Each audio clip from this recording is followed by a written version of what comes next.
ارشد شریف وہ آدمی تھا جو سچ پہ کھڑا ہو جاتا تھا، پاکستان کے انٹرسٹ کے لیے کھڑا ہو جاتا تھا. میرے سے کئی دفعہ اس نے میرے اتنی تنقید کی میری، جب وہ سمجھتا تھا کہ میں غلط کر رہا ہوں.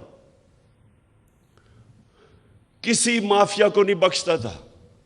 اپنے پروگرام میں بار بار یہ جو دو لٹیرے خاندان جنہوں نے ملک کو 30 سال سے لوٹا ہے، ہر پروگرام میں ان کو ننگا کرتا تھا، ثبوت کے ساتھ.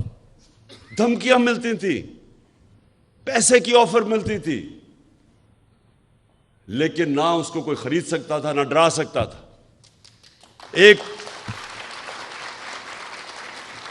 اور وہ پاکستانی، وہ صحافی جو ساری قوم جانتی ہے کہ وہ ملک کے انٹرسٹ کے لیے محب وطن، جس آدمی کی گھر میں 2 شہادتیں ہوئی ہوں، جس طرح وہ پاکستانی فوج کے ساتھ کھڑا ہوتا تھا، جا کے ان کے کئی پروگرامز کرتا تھا ان کے لیے. تو یہ آج میں آپ کو بتا رہا ہوں کہ ٹریجڈی دیکھیں یہ پاکستان کی. اور اس پہ اگر یہ قوم، ہماری قوم اگر نہ کھڑی ہوئی، میں آج آپ کو کہہ رہا ہوں کہ ہمارے میں اور جانوروں میں کوئی فرق نہیں رہے گا. انسانی معاشرہ اور جانوروں کا معاشرہ کیا ہے؟ جانوروں کا معاشرہ کیا ہے؟ آپ کبھی ٹی وی پہ پروگرام دیکھیں، نیشنل جیوگرافک یا اینیمل پلانٹ، اس میں دیکھتے ہیں جو افریقہ کے اندر جو سب سے طاقتور جانور ہاتھی کے بعد سمجھا جاتا ہے، وہ افریقن بفلو ہے، جو افریقہ کی بھینس ہے. وہ شیر سے بہت طاقتور ہوتا ہے، ان کی تعداد ہزاروں میں ہوتی ہے. لیکن آپ دیکھیں تو شیر کیا کرتا ہے؟ 4-5 شیر، وہ اتنے ہزار ہوتے ہیں، ان کو ڈرا دیتے ہیں، شور مچا کے ان کو ڈراتے ہیں. وہ جب ڈر کے بھاگتے ہیں، وہ 4-5 ایک بھینس کو پکڑ لیتے ہیں. اگر وہ نہ ڈرے اور اگر وہ خود غرض نہ ہو تو کوئی شیر کی مجال نہیں ان کے قریب جانے کی. لیکن وہ اپنی جان بچاتے ہیں، وہ خود غرض بھی ہوتے ہیں، اپنے آپ کو بچاتے ہیں، اور بزدل بھی ہوتے ہیں. انسانی معاشرے کے اندر جب کوئی طاقتور اس طرح ہجوم انسانوں کو ڈراتا ہے تو اللہ نے اس لیے ظلم کا مقابلہ کرتے ہیں. یہ حکم ہے اللہ کا. اللہ کو تو کوئی فائدہ نہیں پہنچا سکتا. ہم اپنے اوپر ظلم کم کرتے ہیں جب ظلم کے سامنے کھڑے ہوتے ہیں. ایک معاشرے کو زندہ رکھنے کے لیے ہم ظلم کا مقابلہ کرتے ہیں. ارشد شریف، اس کو جب دھمکی آئیں، نامعلوم نمبروں سے دھمکی آئیں کہ یہ نہ کہو، سچ نہ بولو، یہ جو رجیم چینج ہوئی ہے، وہ جب اس کو ایکسپوز کرنا شروع کیا، اس کے اوپر دھمکیاں آئیں، ڈرایا گیا. پھر مجھے انفارمیشن آئی کہ اس کو مارنے لگے ہیں. اس کے گھر میں گھس کے انہوں نے ڈرایا اس کو، اس کی فیملی کے سامنے. باہر گاڑیاں کھڑی ہوتی تھی، ڈراتے تھے، صرف اس لیے کہ وہ سچ نہ بولے. اس کا کوئی ایجنڈا نہیں تھا.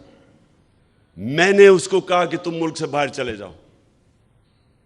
پہلے دفعہ نہیں مانا. پھر میں نے اس کو بتایا کہ مجھے انفارمیشن ہے، جس طرح مجھے انفارمیشن اپنے اوپر تھی کہ مجھے بھی وہ 4 بند کمروں میں جنہوں نے فیصلہ کیا تھا مجھے مارنے کا، میں نے اس کو بتایا.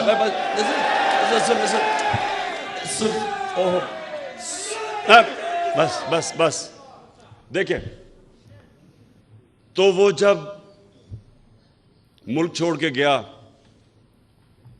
اس کا ویزا ختم ہونے لگا تھا دبئی کا. یہ واپس بلا رہے تھے اس کو. کوئی اس لیے نہیں کہ کوئی جرم کیا ہے اس نے، اس لیے کہ وہ سچ نہ بولے. اس کو واپس بلا رہے تھے. اور وہی کرنا تھا اس سے جو انہوں نے اعظم سواتی کو بند کمرے کے اندر ننگا کر کے اس کے اوپر تشدد کیا. شہباز گل سے کیا انہوں نے. جمیل فاروقی ایک رپورٹر جرنلسٹ، اس کو انہوں نے کیا. سینئر صحافی وہ ملک چھوڑ کے بھاگ گیا، صابر شاکر، اس کو دھمکیاں دی. یہ وہ لوگ ہیں.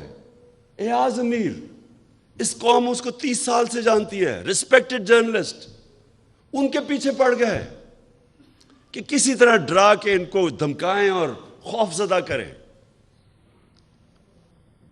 اور کوئی شرم نہیں ان کو کہ وہ لوگ جو قوم ان کے کریڈینشلز ان کو اتنی دیر سے جانتی ہے کہ ہمیشہ یہ ملک کے انٹرسٹ کے لیے کھڑے ہوئے ہیں، ان لوگوں کو چنا جن کا ضمیر کا سودا نہیں ہوتا تھا. جن کے ضمیر کے سودے ہوئے وہ تو سب آج آپ ٹی وی کے اوپر دیکھیں، سارے گن گا رہے ہیں ان لوگوں کے جو 30 سال سے سرٹیفائڈ چور اوپر بیٹھ گئے آ کے اپنے کرپشن کے کیسز ختم کر کے ملک کو تباہی کی طرف لے گئے. ان کے خلاف کوئی بات کرے، یہ سارے نامعلوم افراد آ کے ڈراتے ہیں، دھمکاتے ہیں. تو میں آج ارشد شریف، اور دیکھیں ہم ایسے ہر کسی کو شہید کہہ دیتے ہیں، ہر کوئی شہید نہیں ہے. میری نظر میں شہید وہ ہے جو پتہ ہوتے ہوئے کہ میری جان خطرے میں ہے، وہ جب اپنے ملک کی حفاظت کرتا ہے بارڈرز پہ، وہ شہید ہوتا ہے.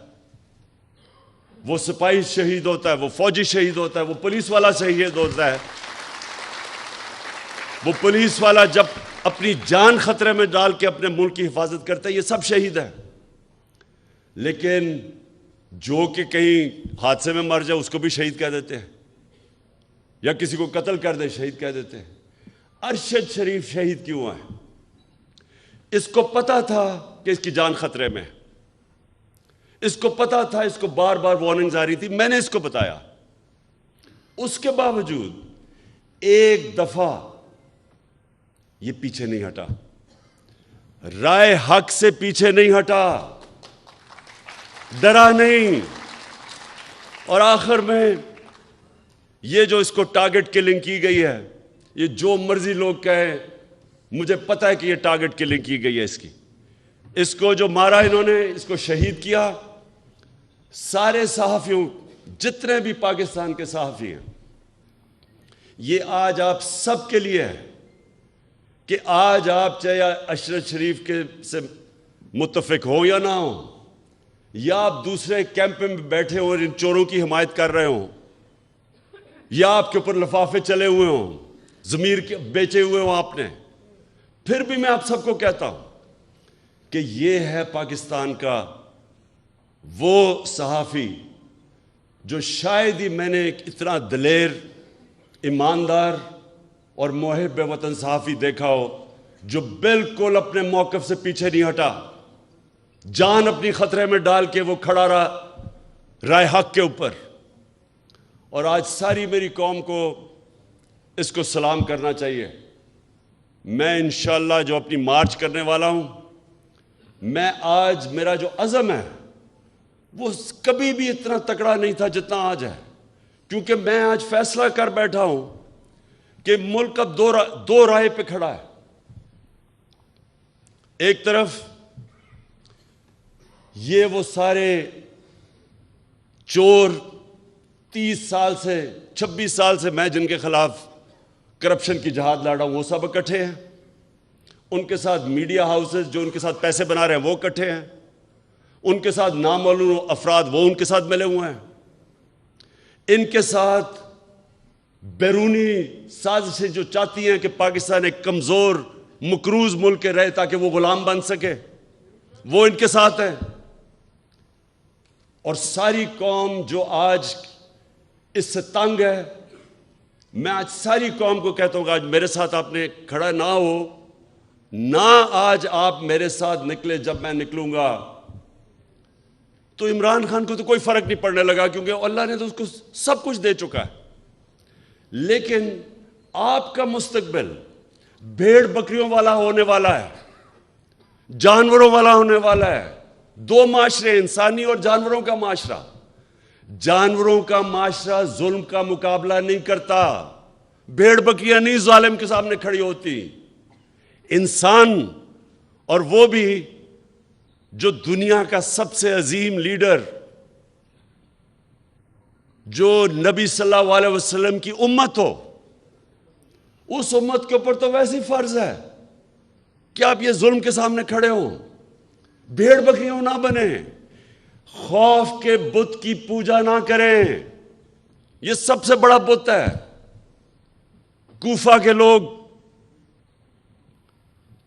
کے لوگوں کو پتا تھا کہ حضرت امام حسین رائے حق پہ کھڑے ہیں، لیکن یزید کے ظلم کے خوف سے انہوں نے مسلمان کی تاریخ کا سب سے بڑا ظلم ہونے دیا، کیونکہ وہ ڈر گئے تھے۔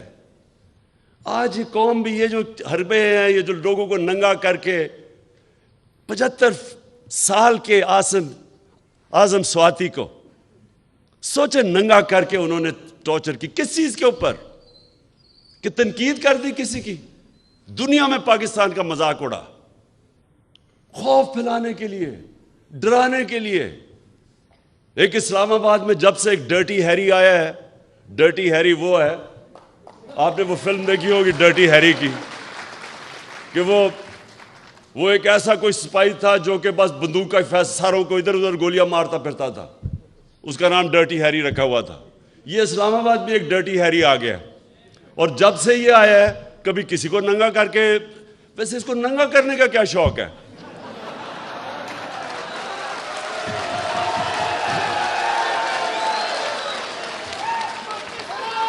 یہ